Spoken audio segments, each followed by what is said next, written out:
This is the story of the man who waited for permission forever. There once was a boy named Leo. He was a quiet, observant child with a heart full of dreams.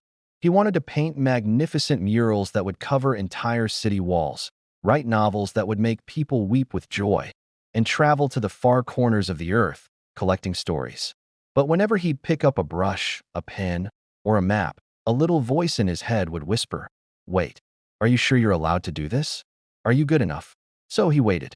He waited for his parents to tell him he was a brilliant artist. They praised his neat handwriting instead. He waited for his teachers to see the soul of a writer in his essays. They just gave him good grades for following the instructions. He waited for a sign, a mentor, an invitation to start his grand adventure. But the world just kept on turning, and no special invitation ever arrived in the mail. As a young man, Leo got a sensible job in an office. It was safe. It was approved.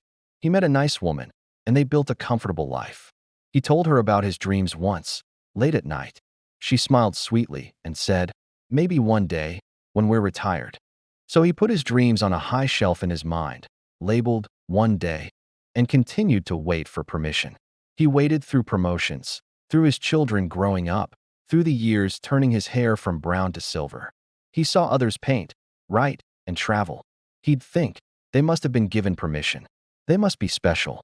He never understood that they had given permission to themselves. One day, Leo was an old man, sitting in his favorite armchair, the sun warming his wrinkled hands. The high shelf in his mind was dusty, the dreams faded like old photographs. He looked back at his life, a long, quiet hallway of unopened doors. He had done everything he was supposed to do.